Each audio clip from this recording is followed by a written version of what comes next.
Ben Affleck confirms this will be the last Batman for him. We'll talk about that and much more on this episode of the Miami Geeks. Stay tuned.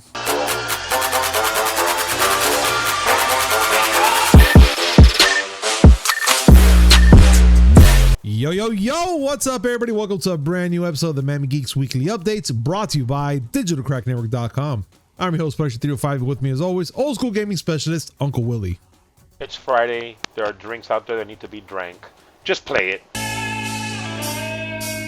It's 8 o'clock and we're ready to rock. Friday is always amazing with that freaking jingle. Makes me I love happy. it. If you're new to this channel, make sure to hit like, comment, subscribe, hit that notification button just to know when we come with amazing news, which is 3 times a week. Mondays, Wednesday, and Friday, and a little something in between. And now, on with the show. So, Willie, You sure you want to be doing that with your cough the way it is? I'm testing it out. I get it. Damn it! There you go. There you go. There you go. You had to say something. Yeah, it's because Jinx. my words were brought to life, right? Yeah, it did. You said things. Okay, let's test this out. Let's test this out. Go. I sure wish Halle Berry would call me. Yeah, nothing. Nothing. Oh, yeah, but you see that's a hard dream. Make one a little more fictional. I don't want to talk about the things that the word hard is like a word that I don't want to talk about right now. Okay, how about this? Let's just continue with the show, okay? Shall we? How about Please? that? Yeah, that'd be nice. Great, thanks. All right. So, Mario Kart 9 reportedly in development, and it may feature a new twist. So, I'm pretty excited, for a new Mario Kart game, especially Mario Kart 9. But they're saying there's gonna be a new twist to this. Now, Dr. Serkan Toto, I said Toto, yes. So recently stated that Mario Kart 9 is what? The what? 5 years old. So? I'm just saying facts. Okay. So that Mario Kart 9 is currently in development and may include a new twist, which the theories that they'll be shouting in Twitter, and might add a Formula One themed race or car. Willie, what are your thoughts about that, dude? That they might add an F1 into this game, or I don't themed know. kind of. I mean, they've played around with different things, like Mercedes tie-ins. Oh, I remember, yeah. And they had co-op racing with Double Dash, which was a gimmick. Whatever it takes. Like the Mario Kart is a very popular kart racing series. It kind of like kickstarted the kart racing genre, and has led to great wonderful things like El Chavo Kart, which we still have to fucking play. Yeah, we do. We have to play it. Yes, next guy's night. When? Soon, hopefully. Very soon. Well, hopefully after this call as hopefully. well. Whatever. I mean, whatever they bring up, I'm pretty sure. Unless they go and do something really stupid, they're not gonna fuck up Mario Kart 9. I hope not. And So I leave it to I them. pray they don't. I mean, so far, until right now, like you said it, they've been very fun, very cool. All the new little gimmicks they always add to it, I always find it pretty appealing. I like these games. What are the odds that they go the route of Super Smash Brothers and start bringing up guest kart riders?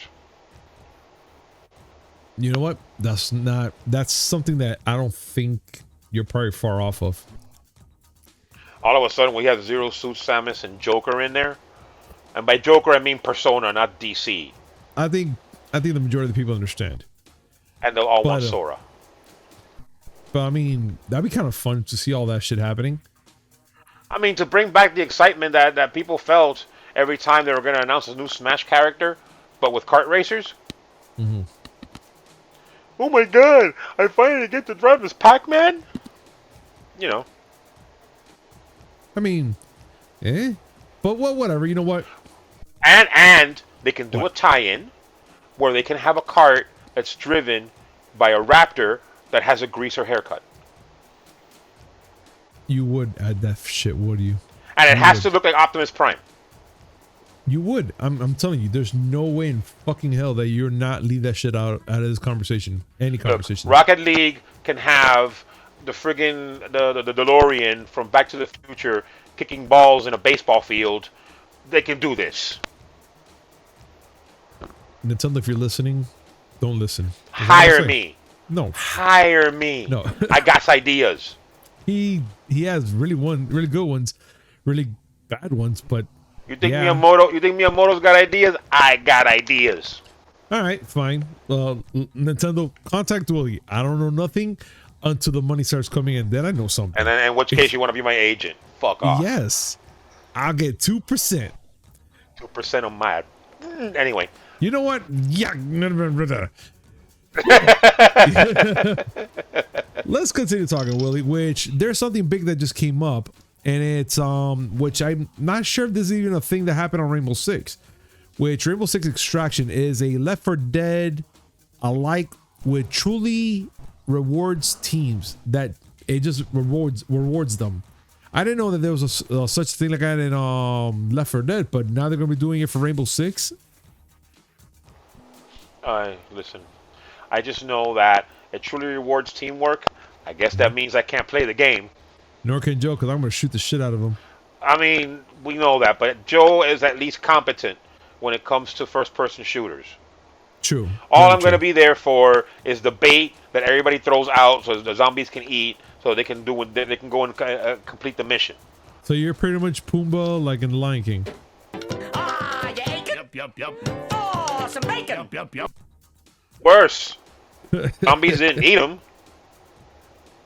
True, but he ran like a motherfucker because he was gonna go down. Y'all encourage me to wear like rainbow colors so that I can be really bright and they can see me. Because you're all assholes. That's why. True. But yeah, still. I mean, you have a whole, like, the whole Rainbow Six concept, like at least from Rainbow Six Siege, you have different operators, and you can level them up, and you can, change loadouts and shit like that. Great, wonderful. But now it's zombies, which I would say is played out, but if it's really emphasizing teamwork, it could work good for, like, a bunch of friends to get together and play a few rounds. Not Willie. I'll be over in the corner playing RPGs or something. That'd be fine. Teamwork. You'll be the bait, and the rest of us will be shooting the crap out of the zombies. Is this going to be a thing where every story is going to end with me saying that you can do horrifying things to pieces of my anatomy? Because I'm about to do that. Yeah. But we're not donating for science because we need them right now for the Rainbow Six Siege extraction. So you're bait. Extract something, all right. You know what? Not now, Willie. Not now. Yeah, it's Friday, but not now. So he's confirming he's going to do it later, ladies and gentlemen. Yeah, later. That's confirmation. Now. Yes. He's gonna do it.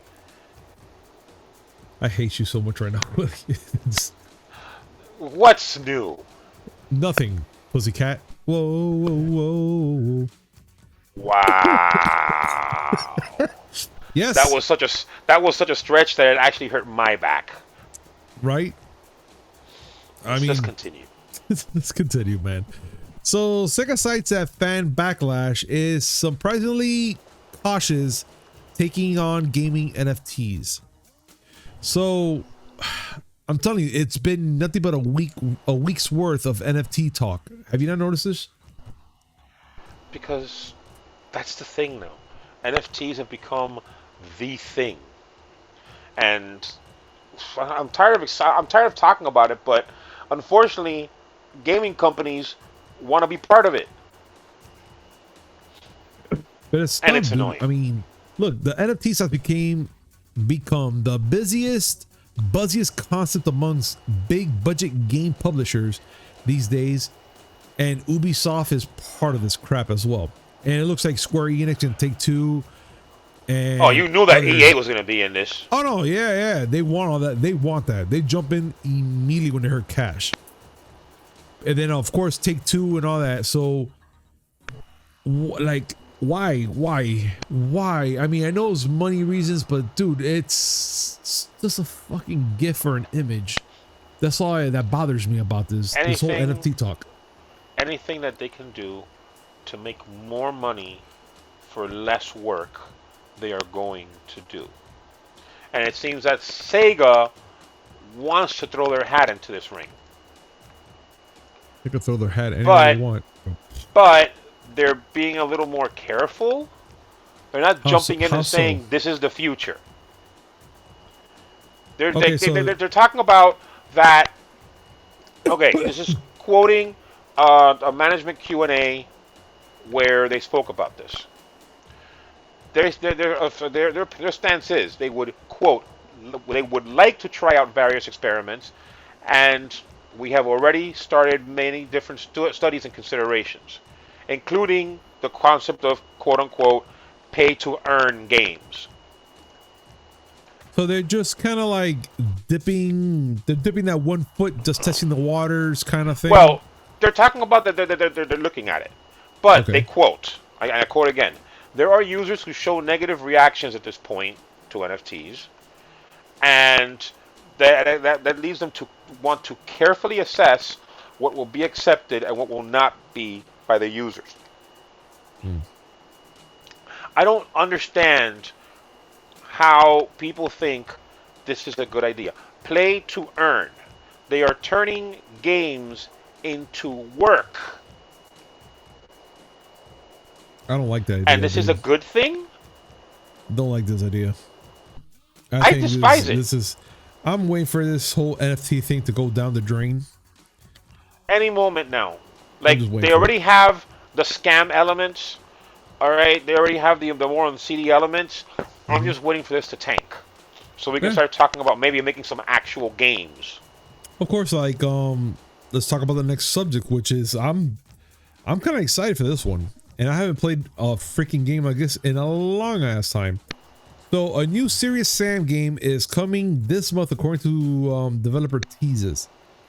So they showed this on tease right on Twitter, Yes. and it looks like Devolver Digital Studios was the one that did this.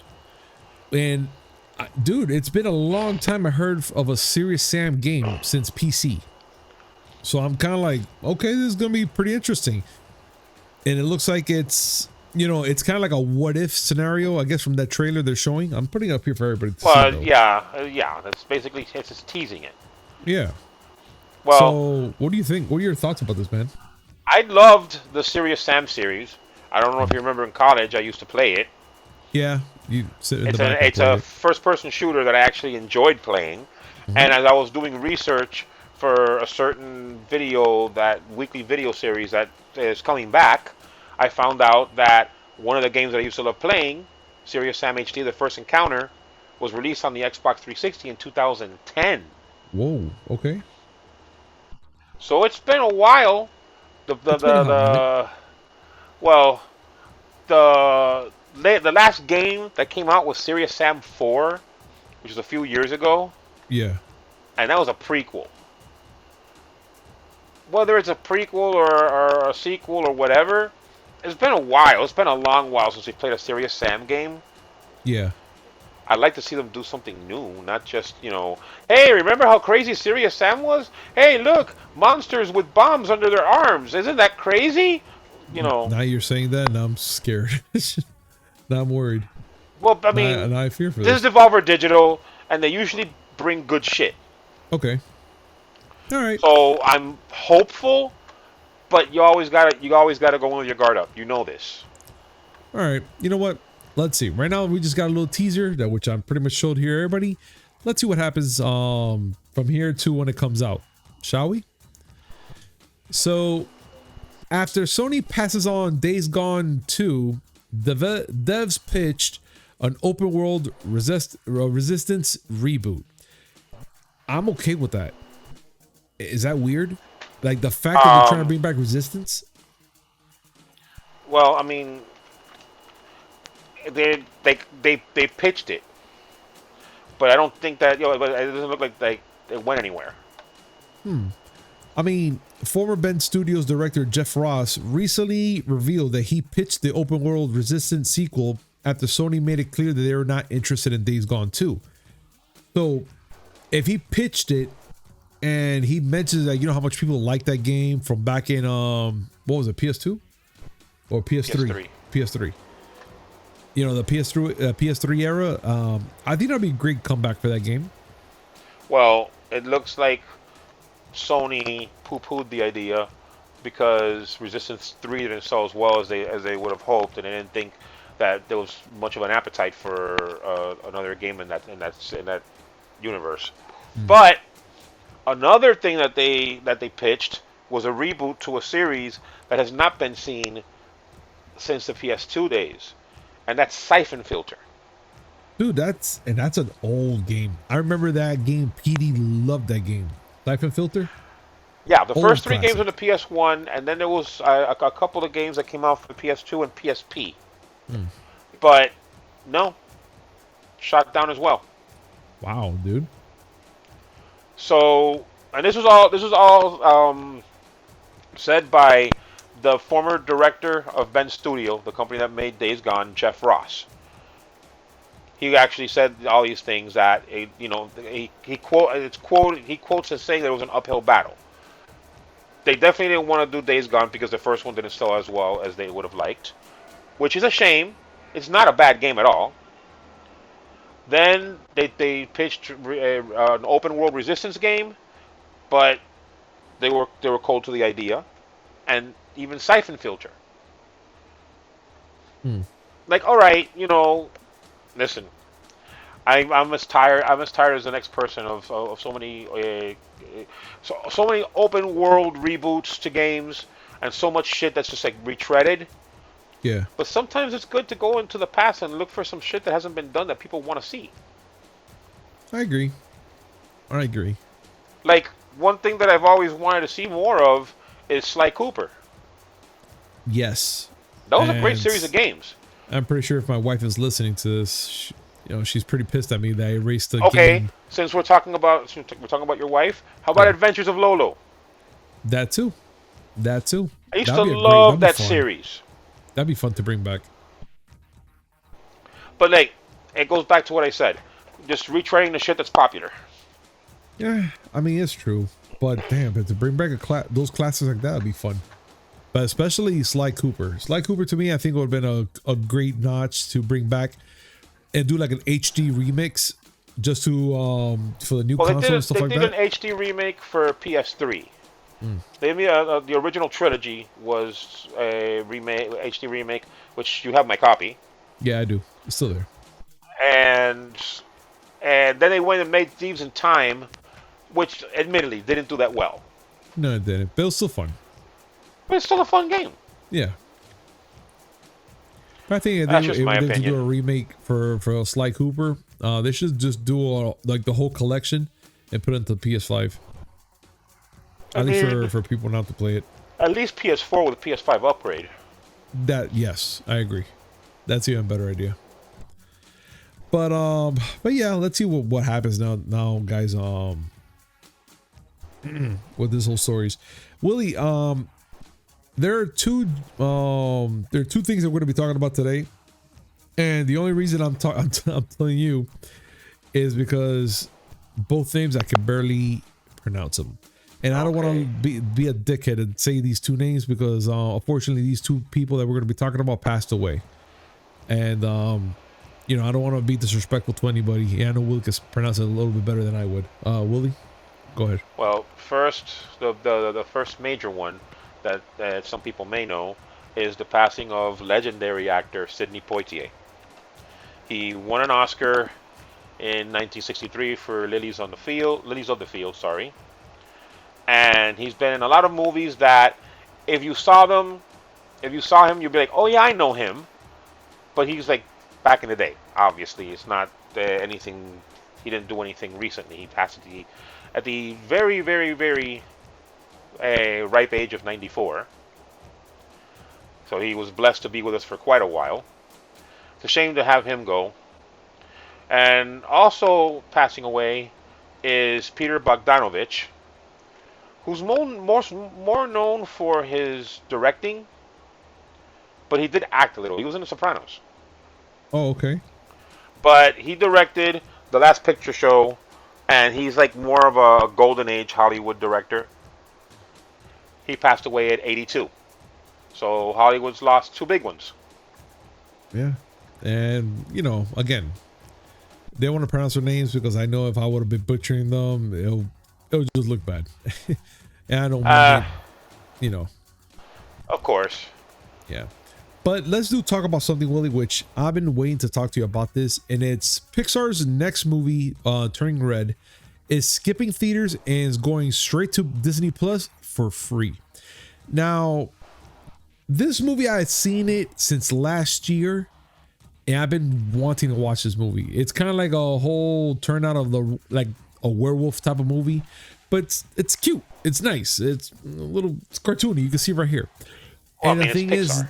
yeah, and the thing that I'm kind of wondering about, why are they going straight to streaming and for free? Like, what are they going to try to prove with this, with this free showing, or what are they scared about, if I should say?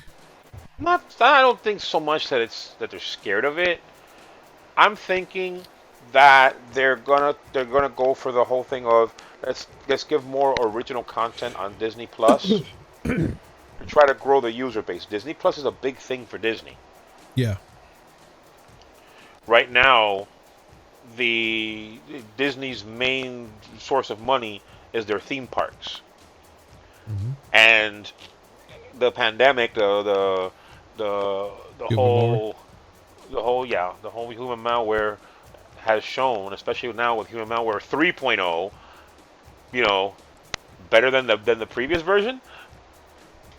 It's shown that you can't depend on something like that when there's pretty nasty stuff out there that might affect their attendance. They got hit hard with human malware 1.0, and with all the parks closing. They want to see if they can get revenue that's more reliant on people staying home than on people going to the parks. This could be a way for them to do it. Okay, I get that, and that's fine. But if that's the case, then why are they going to make it for free? Are they trying to see how many heads are going to watch this movie for free and monetize it, or they're trying to see what will be the average? Again, giving people more reasons to subscribe to Disney Plus if they haven't already. Netflix, their big draw has been their original content. Ever since all the other studios started pulling their stuff to put in their own streaming services, Netflix has had to make do with original stuff. And they are the biggest game in town. Specifically because of all the content they have. I see. So, yeah, because they have a lot of content. I mean, shoot, sometimes I forget that they even have some of the old school stuff on there, and you kind of like wandering around and you see, and you're like, oh shit, I forgot that they have this. And now, and also they've been adding a lot of course, I mean, it's there, but I just recently saw it. The Origins of Wolverine and a bunch of other movies are from Fox, which they're adding in now. Oh yeah, they have Fox movies in there, and they have a deal to put Spider-Man movies in Disney Plus. But now think about it, they have mainline Disney stuff with the Marvel shows. Marvel has its own original content. Lucasfilm has its own original content now. The Book of Boba Fett is streaming. Yeah. Pixar needs its own too, and Pixar is a big brand for Disney. And they're known. They're very well known for all the cartoons that they've done. They're pretty well known, and I'm just, it's kind of sad, at least to me, that this movie specifically is skipping theaters and going for free. I love free, but I also like to see a movie like Turning Red, get something out of it too. Like something in the box office and make money for themselves. That'd be great. But whatever Disney has planned, that's is up to them. And I'm pretty sure they know what they're doing. But it's just kind of like damn man, it sucks. I've said for a while that the movie theater, the movie going experience in theaters has to go through some changes to stop being just the regular stale old thing that it is. Just pay an obscene amount of money to go watch a movie and eat, and then all you got out of it is a movie. Yeah. Which should be it could be enough in most cases. But as I've said before, Animal Draft House, which unfortunately went bankrupt, tried to make things more of an event when big movies came out, and you still have adult experiences like Cine Bistro, and I pick, but you don't have that much reason. Like, there's no incentive to go to a movie theater other than this movie is there.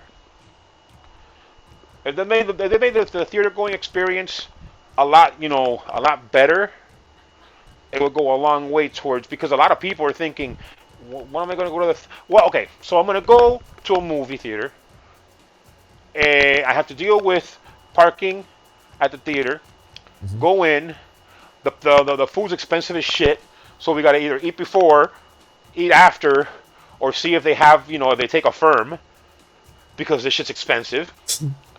And just sit there in a crowded theater where people are looking at their cell phones or talking and try to enjoy a movie. Yeah. Yeah, okay, I'm pointing out the negative aspects of it, but a lot of people see that and say, if I had a way to watch it, I have a freaking 65-inch screen in my living room. I can make my own food. I have already food in the fridge. I can make my own shit. Maybe I can have some friends over and we can make an event out of it. Got it. Like, seriously, if there were a way for us to have watched No Way Home at the house, Yeah. we could have made a watch party out of it. We could have gone to your house, or we could have come to my house. We would have had all our adult beverages and meals here. We could have sat there and just watched it, and oh, hey, I gotta go, pause it real quick. I gotta go take a shit, and you go use the bathroom. Okay. Yeah, I get it. And again, I have a freaking 4K TV here just staring at me. Well, it's currently paused. I was playing Dirt 5. But I have it. Oh, okay. But still, I mean, I don't know. This will be something I would like to see what our audience think. Please let us know what your thoughts about this. Comment down below. I would love to hear your thoughts. We will love to hear your thoughts and see what would have been like, or your thoughts about the fact that Turning Red is going to Disney Plus for free instead of theaters. Please let us know what your thoughts are. Now, another thing that I wanted to bring up right now was Ben Affleck confirmed that The Flash is his last Batman movie. And it kind of sucks. I'm not gonna lie. I actually like Ben Affleck as Batman. But is he saying to us his last Batman, but he can still come back as Bruce Wayne, or he's just dropping it all, like that's it, he's done? Well, this all came about because he was being interviewed. I'm trying to see who it was that interviewed him, but I can't find it. But he was talking about how bad his experience was as Batman with the Zack Snyder movies, and that's what basically made him decide, you know what? No, I'm not doing this shit anymore. That sucks, man. It does. I'm not like, I did like Batfleck, as everyone loves to say. I did like his turn as Batman, as an older, grizzled Batman. Yeah. Not so much that I want to continually see him do it. I think he works, for the whole, like I said, for the old grizzled Batman. Seeing Robert Pattinson take a shot at Batman the early years is cool. And we've seen Batman we've seen so many people as Batman, so many people that did it well. Mm-hmm. I think Batman's one of those characters where you don't need to have a person there for 10 years. He's not an Iron Man. Seeing someone take on Iron Man now after Robert Downey Jr. did it is going to be jarring. But I don't know. I mean, it sucks, but it's got to be what's best for him. At the end of the day, he's not going to go and kill himself just because of some people want him to play a role. Nah, that's true. It's true. I just think that him as Batman, it was still pretty cool. I like that whole rugged, the fact that he had like the little module right here that he can actually control his voice and all that stuff. Yeah. And it was just pretty cool. Like I like that take of Batman. It was pretty fun. And there is a quote. Rob Pattinson, I do want to see that as well. There is it was the Herald's son. There we go. And he was talking to the Herald's son. And he did talk about, how he enjoyed it. But his quote, my favorite scenes in terms of Batman and the interpretation of Batman that I have done were in the Flash movie. Meaning that, yeah, he had his fun with Batman before, but it's now is when he's actually enjoying it. Do you think? Let's be honest here. He's saying right now this will be the last time that he'll be Batman or whatever. But what if in this Flash movie he gets like all the appraisal, all the applause that he's the best Batman. He did great at this Batman in the Flash movie, whatever. Do you think this might be an opportunity for him to come back and keep doing it if possible?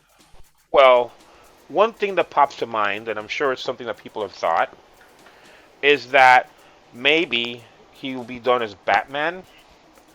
But you know that there have been talks to bring Batman Beyond to the big screen. Okay. And he can easily play old Bruce Wayne there. That'd be good. I'm okay with that. Either he or Michael Keaton. But, I mean... both would be great.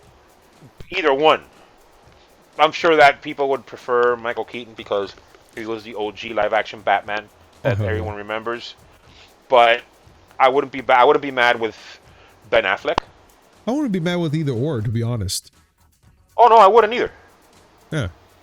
I'm okay with So, listen, if there's one thing I've learned in movies is never say never. True. Which kind of comes up to the next story we're going to talk about right now, Willie. And it's Tom Holland's failed pitch for James Bond origin story, and it turned into Uncharted. So Tom Holland said that he pitched for, a young James Bond origin story, which I'm pretty sure if anybody from this generation or let's say from the 80s or like even from you, Willie, you can remember back in the days, they had a young James Bond cartoon, which it was actually pretty fun. I kind of liked it. I was a sucker for all that. But Tom Holland pitched the whole thing, for a young origin James Bond story, which kind of thinking about it would be pretty cool to see how everything did start. But it led up to a conversation, which it just kind of like, they didn't really care too much. But then they're like, hey, how about we talk about this jungle spanning adventure co-starring Mark Wahlberg and Antonio Banderas, which led off to being Uncharted. And I don't know. I kind of feel like that pitch would have made a difference. I mean, I still want to see Uncharted. It looks pretty fun now that I see more trailers of it. But to see a young James Bond origin story, that'd be kind of cool. But then again, it'll kind of remind me of the what's that movie called right now? Which one? God, I can't remember right now from the top of my head. Kingsman. There we go. Oh, That it kind of now kind of think about it, it'll kind of remind me of that, but with more James Bond-ish feel. you know what? Kingsman was amazing, and any attempt to try to recreate Kingsman but James Bond would end up terribly. Mainly because the people who own the Bond license would probably fuck it up. They probably would. Yeah. They're very overprotective of the Bond license, and they wouldn't be down for it. Like basically what he was, and you mentioned this earlier, that basically what Tom Holland was pitching was James Bond Jr. Yes. Which, whatever. I personally wouldn't care for it. Okay with that. I'll be alright with it. I don't know. It'll just be a thing for me. Like, oh man, to see James Bond Jr. again, like, oh man, that came up. Like technically, think about it. Like, when they showed off young Indiana Jones, when they did that show. Yeah. And then the only way they got that idea, it was from the last movie, was it The Last Crusade, where they showed young Indiana Jones with his dad and all that stuff. And that's when they say, you know what, let's do a young Indiana Jones show, which it was not so bad either. It was actually pretty good. No, But, I mean, as far as the show is concerned, no, it wasn't bad. No, so I think a James Bond Jr. type of thing would have been pretty cool. I mean, you'll get like all these kids now that you'll be like, you know what, we could be spies too, and they get their watches out and they think they're talking to O and make all these cool little gimmicks and stuff. I mean, I don't know. I'm a kid at heart, so I think that would have been pretty fun to see. Oh yeah. But yeah, so I guess we'll never know until maybe the executives get that. Like, you remember that idea that Tom Holland said? Let's use it. Say it's our idea, and go forward with something else with that. But let's see what happens. Yeah, we'll have to wait. Yeah. So, ladies and gentlemen, thank you so much for joining us today on this amazing show. And again, like, comment, subscribe, hit that notification button just so we come up with this amazing news, which is 3 times a week. Mondays, Wednesdays, and Friday, and a little something in between. And yeah, so thank God, Willie. So get that bottle open, dude. It's Friday. Oh no, it's time no. to go. Forget about going. No, I'm gonna go to my local watering hole, and I'm finna swim in it. That's what's up. Swim in a sea with booze. All right, everybody. Y'all take care now, and we'll see you on Monday. Peace. Ah!